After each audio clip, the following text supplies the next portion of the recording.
जगात तिसरे महायुद्ध, देशाच्या राजकारणात मोठी उलथापालथ आणि पाऊस कसा राहणार या संदर्भात सोलापूरच्या सिद्धरामेश्वर महाराजांच्या यात्रेतील भविष्यवाणी खरी ठरली. 900 वर्षांपासूनची परंपरा. सोलापूरच्या सिद्धरामेश्वर महाराजांच्या यात्रेमध्ये एक भाकणूक केली जाते. यावर्षी ती भाकणूक जानेवारी मकर संक्रांतीच्या दुसऱ्या दिवशी करण्यात आली होती. त्यावेळेस त्याच्याकडे कुणी लक्ष दिलं नाही. पण आज जेव्हा जग युद्धाच्या आगीत आहे, तसेच पावसाला पाहून दुष्काळ पडणार तर महागाईचा भडका उडणार असे बोलले जाते. ही परिस्थिती सध्याची जी घडली आहे त्याविषयी या यात्रेमध्ये आधीच सांगितलं गेलं होतं. आधीच भविष्यवाणी केली गेली होती. खरं तर या भाकणुकीमध्ये 5 मोठ्या भविष्यवाण्या केल्या होत्या. त्यातल्या 3 तर आता खऱ्या ठरत आहेत, पण आणखीन 2 भविष्यवाण्या या सगळ्या भयानक आहेत. यातील एक ही पावसासंदर्भातली असून दुसरी भविष्यवाणी ही महाराष्ट्रातल्या खास करून लोकांसाठी आहे. ही भविष्यवाणी एका निष्पाप वासराच्या हालचालीवरून करण्यात येते. त्यावरून येणाऱ्या वर्षाचा काळ वेळ ठरवला जातो. यंदाचा जो सोहळा झाला तो साधा नव्हता. रात्री 11:30च्या दरम्यान होमविधीचा सोहळा संपला आणि त्यानंतर ती रहस्यमय भाकणूक करण्यात आली. जेव्हा एका वासराला तिथे आणले जाते तेव्हा वासराला दिवसभर उपाशी ठेवले जाते. त्याच्यासमोर अनेक वस्तू ठेवलेल्या असतात. ते कोणत्या वस्तूला स्पर्श करेल, ते मलमूत्र करेल का, ते थरथरेल की स्थिर उभे राहील, तर यावरून काही महत्त्वाच्या भविष्यवाण्या केल्या जातात. यावर्षीही जानेवारीमध्ये ही भविष्यवाणी करण्यात आली होती. सुरुवातीला सगळ्यांनी तिच्याकडे दुर्लक्ष केलं, पण आता ती भविष्यवाणी खरी ठरतीये. प्रत्येकाला आता जाणून घ्यायचे आहे की या भविष्यवाण्यात आणखी काय भविष्यवाण्या केल्या होत्या. त्यामुळेच आज व्हिडिओच्या माध्यमातून आपण जाणून घेतोय की सोलापूरच्या सिद्धरामेश्वर महाराजांच्या यात्रेमधील वासराच्या भाकणुकीमध्ये काय भविष्यवाण्या केल्या होत्या. पावसाची परिस्थिती नेमकी कशी राहणार, राजकारणामध्ये कशा पद्धतीचे वातावरण त्या ठिकाणी असणार, कोणत्या वस्तू महाग होणार, शेतकऱ्यांसाठी कोणते पीक चांगले येणार आणि कोणती पिके वाया जाणार. चला जाणून घेऊया या थरारक आणि तितक्याच महत्त्वाच्या भाकणुकीचा सविस्तर रिपोर्ट. सोलापूरमध्ये सिद्धरामेश्वर महाराजांच्या यात्रेमध्ये करण्यात आलेल्या 5 भविष्यवाण्या याविषयीची माहिती आपण घेतोय. नेमकं आता पुढे काय होणार? आत्तापर्यंत सांगितलेल्या 5 पैकी 3 भविष्यवाण्या तर खऱ्या ठरल्यात, पण पुढच्या 2 भविष्यवाण्या काय आहेत यासाठी आपल्याला त्या भविष्यवाणीची खरी माहिती जाणून घ्यावी लागेल. आता लोकांचा भरवसा बसत नाही, पण गेल्या 900 वर्षांपासून सोलापूरचे ग्रामदैवत सिद्धरामेश्वर महाराज यांची यात्रा भरते. त्यावेळेस अख्खं शहर भक्तिसागरात न्हाऊन निघालेलं असतं. त्या दिवशी रात्री 11:30 वाजता होमविधीचा सोहळा आटोपला जातो. 7ही मानाचे नंदीध्वज, ते जणू साक्षात शिवशक्तीचे प्रतीक आहेत. ते अतिशय डौलात मिरवणुकीने डॉक्टर निर्मल कुमार फडकुले सभागृहासमोर भाकणूक स्थळी दाखल झाले होते. त्यावेळेस ज्या 5 भविष्यवाण्या करण्यात आल्या त्यातील पहिल्या 3 खऱ्या ठरल्या, पण त्यानंतरच्या 2 ज्या आहेत त्या सगळ्या धक्कादायक आहेत. ज्यामध्ये पावसासंदर्भाचे आहे तर दुसरी ही महाराष्ट्रातल्या खास करून लोकांच्या आहेत. त्यावेळेस वातावरणात एक वेगळा ताण होता. हजारो भाविकांच्या नजरा खेळल्या होत्या त्या एका जागेकडे, जिथे महाराष्ट्राच्या भविष्याची मांडणी होणार होती. 7ही नंदीध्वज एका रांगेत शिस्तीत उभे करण्यात आले. दिव्यांच्या प्रकाशात ते नंदीध्वज जितके तेजस्वी दिसत होते, तितकीच रात्रीची शांतता भविष्यातील गूढ संकेत देण्यास आतुर होती.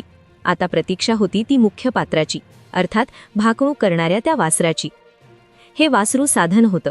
मानकरी देशमुख यांच्या शेतातील या वासराला दिवसभर उपाशी ठेवण्यात आलं होतं. ही परंपरा आहे, कारण असं मानलं जातं की रिकाम्या पोटी असलेला जीव निसर्गाच्या लहरींची जास्त लवकर जोडला जातो.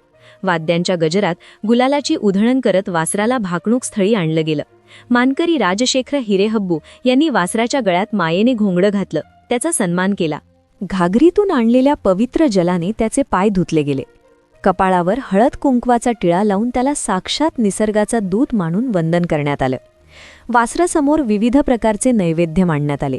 त्यात गाजर होतं, गूळ, खोबरे, बोरं, ऊस आणि 18 प्रकारची धान्य होती.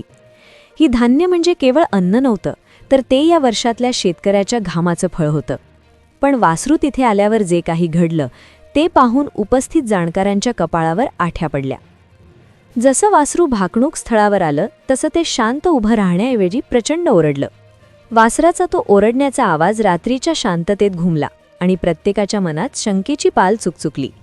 वासरू आल्या आल्या ओरडलं, याचा संकेत काय? अनुभवी मानकरी हिरेहब्बू यांनीही कबूल केलं की वासराचा तो आवाज ऐकून मलाही थोडा धक्का बसला.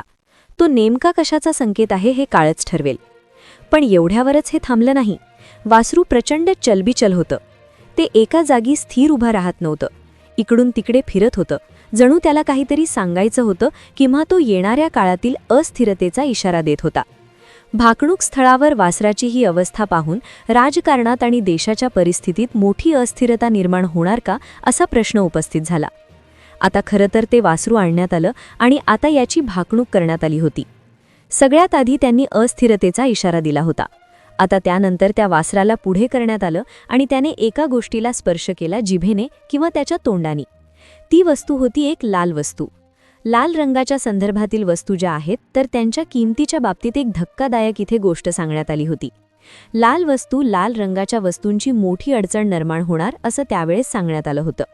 मग लाल रंगाचे जे पीक असेल त्याचाही प्रॉब्लेम होईल आणि जसं आत्ताच्या काळामध्ये LPG गॅस सिलेंडरचा कलर लाल आहे तर अगदी त्याच्यामुळेच ती भविष्यवाणी खरी ठरली की काय अशी चर्चा होत होती. पण सगळ्यात महत्त्वाचा अंदाज जो होता तर ती अस्थिरता खरी त्या ठिकाणी ठरताना दिसली, कारण की जगामध्ये, संपूर्ण जगात अस्थिरता निर्माण झाली आहे. भविष्यवाणी जानेवारीत झाली, पण युद्ध हे 28 फेब्रुवारी रोजी चालू झालं होतं. म्हणजे याच्यावरून तुम्ही अंदाज घेऊ शकता. आता भविष्यवाणीचा सगळ्यात महत्त्वाचा भाग होता पावसाचा. वासरासमोर ठेवलेल्या धान्यापैकी त्याने कोणत्या गोष्टीला आधी स्पर्श केला यावरून पीक पाण्याचं भवितव्य ठरतं. यंदा वासराचा अंदाज घेताना हिरेहब्बू यांनी स्पष्ट केलं की पीक आणि पाणी समाधानकारक असेल. गेल्या वर्षीप्रमाणेच पाऊस पडणार आहे. फार मोठी चिंता करण्याचं कारण नाही. पण वासराची जी अस्थिरता दिसून आली ती केवळ पावसापुरती मर्यादित नव्हती. जेव्हा वासरू एका जागी उभं राहत नाही तेव्हा त्याचा संबंध देशाच्या किंवा राज्याच्या राजकारणाशी जोडला जातो. आतापर्यंत तुम्ही या भाकणुकीचा इतिहास आणि त्यातील काही धक्कादायक संकेत ऐकले, पण एक गोष्ट इथे स्पष्ट करणे खूप गरजेचं आहे. हे चॅनल किंवा आम्ही कोणत्याही प्रकारच्या अंधश्रद्धेला खतपाणी घालत नाही. ही 900 वर्षाची एक परंपरा आहे आणि आता आम्ही ती केवळ एक शक्यता म्हणून तुमच्यासमोर मांडत आहोत. या गोष्टी 100% खऱ्या ठरतील असा कोणताही दावा नाही किंवा आम्ही परंपरा करत नाही. शेवटी निसर्ग आणि काळाची गती कोणालाच पूर्णपणे ओळखता येत नाही. पण तुम्हाला काय वाटते, ज्या पद्धतीने जानेवारीत ही भाकणूक झाली आणि त्यानंतर फेब्रुवारीपासून जागतिक स्तरावर जी उलथापालथ सुरू झाली, तो केवळ एक योगायोग आहे की परंपरेत खरोखर काय गूढ दडले? तुमचे मत मला कमेंट्समध्ये नक्की सांगा, कारण तुमचे विचार आमच्यासाठी खूप महत्त्वाचे आहेत. आता वळूया त्या सर्वात महत्त्वाच्या मुद्द्याकडे, ज्याची भीती सर्वांना वाटते, ती म्हणजे राजकीय अस्थिरता.